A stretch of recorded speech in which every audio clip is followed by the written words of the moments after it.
Hi எல்லாருக்கும் welcome to recipes by Kalai channel. இன்றைக்கி நம்ம பார்க்க போகிற ரெசிபி என்ன அப்படின்னா பாசிப்பயிறு குழம்பு. வாங்க எப்படி செய்கிறதுன்னு பார்க்கலாம்.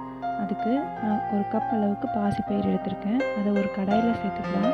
மீடியம் ஃப்ளேமில் இந்த மாதிரி வறுத்துக்கலாம். நல்ல வாசம் வர அளவுக்கு வறுத்து எடுத்து வச்சுக்கலாம். வறுத்தெடுத்ததுக்கப்புறம் இதை ஒரு குக்கரில் சேர்த்துட்டு நல்லா வாஷ் பண்ணிக்கலாம். இதுக்கு தேவையான அளவு தண்ணி சேர்த்துக்கலாம். இது கூட 5 பல் பூண்டு, காரத்துக்கு நான் 2 பச்சை மிளகாய் சேர்த்துக்கிறேன். ஒரு தக்காளியை இந்த மாதிரி கட் பண்ணி சேர்த்துக்கலாம். 1 ஸ்பூன் அளவுக்கு மஞ்சள்தூள் சேர்த்துக்கலாம்.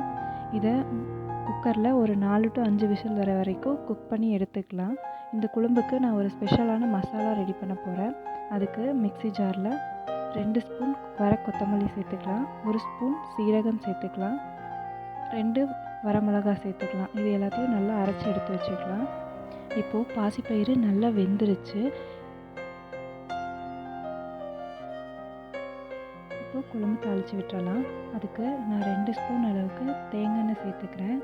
இது கூட 1 ஸ்பூன் அளவுக்கு கடுகு சேர்த்துக்கலாம். கடுகு நல்லா பொரிஞ்சதும் ஒரு 10 சின்ன வெங்காயம் சேர்த்துக்கலாம்.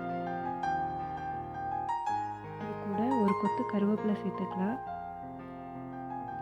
வெங்காயம் நல்லா வதங்கினதுக்கப்புறம் நம்ம அரைச்சி ரெடியாக வச்சுருக்கிற அந்த மசாலாவை இது கூட சேர்த்துக்கலாம். நம்ம எல்லாமே ட்ரை இன்க்ரீடியன்ட்ஸ் போட்டு அரைச்சி எடுத்து வச்சுருக்கிறதுனால எண்ணெயில் இது நல்லா வதங்கணும். வதங்கினதுக்கப்புறம் நம்ம வேக வச்சு வச்சுருக்கோம் இல்லையா, அந்த பாசிப்பயிரை சேர்த்துட்டு தேவையான அளவு தண்ணியும் சேர்த்துக்கலாம். கொஞ்சமாக உப்பு சேர்த்துட்டு நல்லா மிக்ஸ் பண்ணி விட்டுட்டு குழம்பு நல்லா கொதிக்க விடலாம். குழம்பு நல்லா கொதித்ததுக்கப்புறம் இந்த மாதிரி நல்லா கடைஞ்சி விட்டுக்கலாம். அவ்வளோதான், குழம்பு ரெடி ஆகிடுச்சு. இது ஒயிட் ரைஸ்க்கு நல்ல சைட் டிஷ்ஷாக இருக்கும். நீங்களும் ட்ரை பண்ணி பாருங்கள்.